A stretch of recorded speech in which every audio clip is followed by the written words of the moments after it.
Imagine a Las Vegas de 1962. Não a Las Vegas de hoje, com seus turistas de chinelos, máquinas caça-níqueis digitais e hotéis que parecem parques de diversões de plástico. Estou falando da verdadeira Vegas. A Vegas do Hotel Sands. A Vegas onde o ar cheirava a cigarros, Chesterfield, perfume Chanel número 5 e dinheiro vivo. Era um mundo onde os homens usavam smoking para jantar e as mulheres usavam vestidos de gala para jogar blackjack às 3 da manhã. E no topo dessa pirâmide de neon e excesso não estava Deus, nem o presidente dos Estados Unidos. Estavam 5 homens, o Rat Pack, e entre eles, o homem que fazia tudo parecer fácil, o homem que caminhava como se o chão tivesse sorte de ser pisado por ele. Dean Martin. Nós conhecemos o Dino das músicas, o Dino do copo de uísque sempre na mão, o Dino que fazia piada com Frank Sinatra no palco. Mas existe um lado de Dean Martin que as câmeras de TV raramente mostravam, um lado que explica por que, décadas depois de sua morte, ele ainda é reverenciado não apenas como um artista, mas como um ser humano. Dizem que você conhece o verdadeiro caráter de um homem, não pela forma como ele trata seus iguais, mas pela forma como ele trata aqueles que não podem fazer nada por ele. E foi numa tarde abafada de terça-feira, na suíte presidencial do Sands, que Dean Martin provou que a verdadeira nobreza não está no sangue, mas no coração. Esta é a história de um relógio de ouro, uma camareira aterrorizada, um gerente arrogante e uma lição de humanidade que fez um homem adulto chorar de vergonha. Se você acha que sabe o que é ser cool, espere até ouvir o que Dino fez quando ninguém estava olhando. A atmosfera no corredor do 10º andar do Hotel Sands estava elétrica, mas não do tipo bom. Geralmente, aquele corredor ouvia risadas, o tilintar de gelo em baldes de prata e o som abafado de bandas de jazz tocando nos quartos. Mas naquela tarde, o som era de choro. Um choro convulsivo, desesperado, daquele tipo que vem de alguém que vê sua vida inteira desmoronar em segundos. No centro do furacão estava Rosa, uma camareira de origem mexicana com pouco mais de 30 anos, mãos calejadas pelo trabalho duro e olhos arregalados de terror.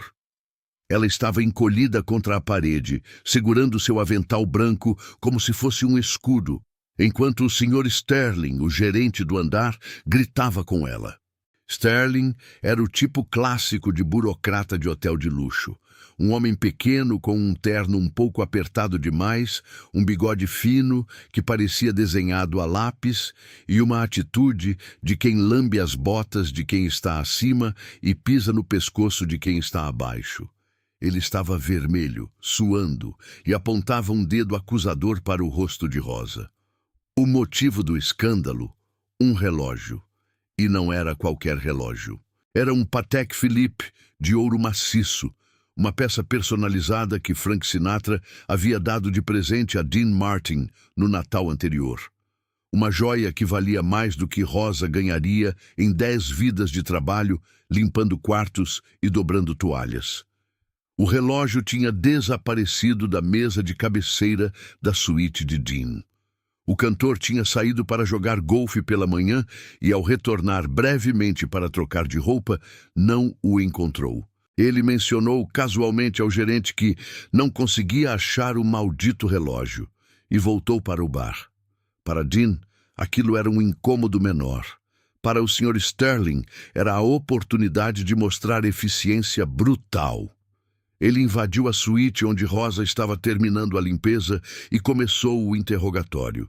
Não houve presunção de inocência. Não houve perguntas educadas. Houve apenas a acusação direta e cruel de que a empregada tinha roubado o tesouro do rei do cool. Sterling revirou o carrinho de limpeza, jogou lençóis limpos no chão, esvaziou a bolsa pessoal de Rosa no carpete caro. Nada. Mas isso não importava para ele. Na cabeça dele, a culpa era óbvia. Ele gritava que chamaria a polícia, que ela seria deportada, que seus filhos passariam fome, que ela nunca mais conseguiria emprego nem para limpar banheiros de estrada. A crueldade era palpável. Outros funcionários observavam de longe, com medo de intervir. O poder de um gerente no Sands daquela época era absoluto sobre a equipe de base. Rosa, soluçando, jurava por todos os santos, pela Virgem de Guadalupe, pela vida de seus filhos, que não tinha tocado no relógio. Ela dizia que apenas arrumou a cama e limpou o banheiro, mas a voz da pobreza é muitas vezes abafada pela arrogância da autoridade. Foi nesse momento que o elevador privativo se abriu. O som do ding foi suave, mas a presença que emergiu dele silenciou o corredor instantaneamente. Dean Martin saiu, caminhando com aquele passo arrastado e relaxado, cantarolando baixinho uma melodia italiana. Ele vestia uma camisa de golfe amarela, calças largas e segurava, como sempre, um cigarro aceso. Ele parou. O sorriso preguiçoso desapareceu de seu rosto. Seus olhos, geralmente semicerrados e brincalhões, abriram-se um pouco mais, focando na cena à sua frente. Ele viu o gerente vermelho e espumando de raiva. Ele viu a bolsa revirada no chão e, principalmente, ele viu Rosa.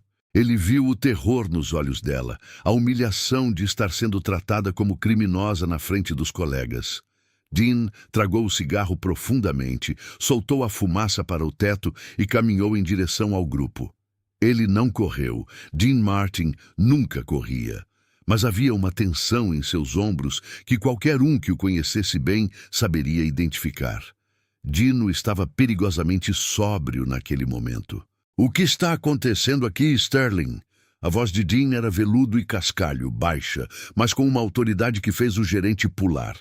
Sterling girou nos calcanhares, transformando instantaneamente a carranca de fúria em um sorriso subserviente e oleoso. "Ah, Sr. Martin, mil perdões pelo incômodo. Estamos resolvendo a situação do seu relógio. Essa mulher", ele apontou para Rosa com nojo, "obviamente o pegou. Nós revistamos as coisas dela, mas ela deve ter passado para um cúmplice ou escondido no lixo. Mas não se preocupe, a polícia de Las Vegas está a caminho. Vamos fazer ela falar. Vamos recuperar sua propriedade." Sterling estufou o peito, esperando um elogio. Esperando que Dean dissesse: "Bom trabalho, coloque essa ladra na cadeia." Rosa soltou um gemido abafado, cobrindo o rosto com as mãos, tremendo incontrolavelmente. Dean olhou para Sterling. Depois, olhou para Rosa. Ele se aproximou da camareira. O cheiro de colônia cara e tabaco envolveu a mulher. Dean estendeu a mão e, com uma delicadeza surpreendente, tocou o ombro dela. "Ei, querida", disse ele suavemente. "Qual é o seu nome?" A mulher mal conseguia falar, soluçando. "Rosa, senhor. Rosa." Dean sorriu, aquele sorriso quente que derretia corações em todo o mundo. "Prazer em conhecê-la, Rosa. Eu sou o Dean. Escuta, você precisa parar de chorar, porque vai borrar a maquiagem e você é bonita demais para isso." Ele então se virou para Sterling, e o sorriso desapareceu. A temperatura no corredor pareceu cair 10 graus. "Sterling, você chamou a polícia?" O gerente assentiu confuso. "Sim, Sr. Martin. Eles estarão aqui em 5 minutos para prender essa..." Dean levantou a mão, interrompendo-o. "Cancele." O gerente piscou. "Como?" "Mas, Sr. Martin, o roubo, o princípio da coisa..." Dean deu um passo à frente, invadindo o espaço pessoal do gerente. "Eu disse cancele. Agora. Ligue para a portaria e mande a polícia dar meia volta. Diga que foi um engano." Sterling, atordoado, correu para o telefone de serviço na parede do corredor para obedecer. Enquanto isso, Dean se abaixou. Sim, o grande Dean Martin se ajoelhou no carpete do corredor e começou a recolher os pertences de Rosa que o gerente havia espalhado. Um batom gasto, algumas moedas, uma foto preto e branco de 2 crianças pequenas, um terço. Ele colocou tudo de volta na bolsa dela. Ele se levantou e entregou a bolsa para ela. "Seus filhos..." Ele perguntou, apontando para a foto. Rosa assentiu, limpando as lágrimas. Sim, senhor. Miguel e Sofia. Dean sorriu. Bons nomes. Nomes fortes. Sterling voltou suando frio. Tudo resolvido, Sr. Martin. A polícia foi dispensada. Mas... e o relógio? É uma peça valiosa. O Sr. Sinatra vai ficar... Dean enfiou a mão no bolso da calça de golfe. Com uma expressão de teatro exagerado, ele franziu a testa. Sabe de uma coisa, Sterling? Eu sou um idiota. Dean puxou do bolso o relógio Patek Philippe dourado. Ele brilhou sob as luzes do corredor. O silêncio que se seguiu foi absoluto. A boca de Sterling se abriu e fechou como a de um peixe fora d'água. Rosa parou de chorar e olhou incrédula. Eu devo ter colocado no bolso antes de sair e esqueci completamente, mentiu Dean. Ele mentiu descaradamente. Todos sabiam que ele tinha procurado o relógio antes. Todos sabiam que ele não estava com o relógio no campo de golfe. Mas Dean sustentou a mentira com a firmeza de uma rocha. Estava comigo o tempo todo. Velhice, sabe como é. A memória vai falhando. O gerente soltou um suspiro de alívio misturado com constrangimento. Ah, graças a Deus. Bem, isso explica tudo. Um mal-entendido. Sinto muito, Sr. Martin, por todo esse alvoroço. Ele se virou para Rosa, recuperando um pouco de sua arrogância. Você, volte ao trabalho e considere-se sortuda por... Calhe a boca. A frase saiu seca, cortante, como um tiro de pistola. Sterling congelou. Dean Martin não estava mais sorrindo. Ele estava segurando o relógio em uma mão e o cigarro na outra. E ele olhava para o gerente com um desprezo tão profundo, tão visceral, que parecia que ele estava olhando para algo que grudou na sola de seu sapato italiano. Você ia dizer para ela se considerar sortuda, Sterling? Sortuda por quê? Por ser humilhada, por ser tratada como lixo por um homenzinho inseguro que precisa gritar com mulheres para se sentir importante? Dean deu um passo à frente e Sterling recuou contra a parede. Eu vi como você olhou para ela. Eu vi como você jogou as coisas dela no chão. Você nem parou para pensar. Você nem perguntou. Você apenas assumiu que, porque ela limpa os quartos e eu durmo neles, ela deve ser uma ladra e eu devo ser a vítima. Deixe-me te ensinar uma coisa sobre a vida, Sterling. Algo que você, obviamente, não aprendeu na escola de hotelaria. Dean levantou o relógio de ouro. Isso aqui, isso é metal. É bonito, marca a hora. Frank me deu, eu gosto dele. Mas é metal. Se eu perder, eu compro outro. Se roubarem, o seguro paga. Isso não tem vida, isso não sangra, isso não chora. Ele apontou o relógio para o peito de Rosa. Aquilo ali é um ser humano, é uma mãe, ela tem dignidade, e você tentou tirar isso dela em 5 minutos. Você a fez chorar na frente de todo mundo por causa de um pedaço de metal que estava no meu bolso. A voz de Dean começou a subir, não em volume, mas em intensidade. Era a voz de um homem que cresceu nas ruas de Steubenville, Ohio, que trabalhou em siderúrgicas, que lutou boxe ilegalmente, que conhecia o valor do trabalho e o cheiro do suor. Não era o cantor milionário falando. Era o garoto filho de barbeiro imigrante. Você tem ideia do que é trabalhar o dia todo limpando a sujeira de outras pessoas, Sterling? Você já limpou um banheiro na sua vida? Você já teve que sorrir para pessoas ricas e bêbadas que nem olham na sua cara, rezando para ganhar uma gorjeta para poder comprar sapatos novos para seus filhos? Dean balançou a cabeça com nojo. Não, você não sabe. Você veste esse terno barato e acha que é o dono do mundo. Mas você é pequeno, Sterling. Você é minúsculo. Nesse momento algo quebrou dentro do gerente. A fachada de autoridade desmoronou. O peso das palavras de Dean, ditas não com fúria cega, mas com uma decepção moral esmagadora, atingiu-o em cheio. Os olhos de Sterling encheram-se de lágrimas. Ele olhou para Rosa, realmente olhou para ela pela primeira vez e viu o medo que ele havia causado. Ele viu a crueldade de suas próprias ações refletida nos olhos de um dos homens mais famosos do mundo. O gerente abaixou a cabeça e começou a chorar. Não um choro alto, mas lágrimas silenciosas de vergonha absoluta. Eu sinto muito, Sr. Martin, ele gaguejou. Eu estava apenas tentando, eu pensei... Não peça desculpas para mim, Dean cortou, ríspido. Eu não sou a vítima aqui. Peça desculpas a ela. Sterling, trêmulo, virou-se para Rosa.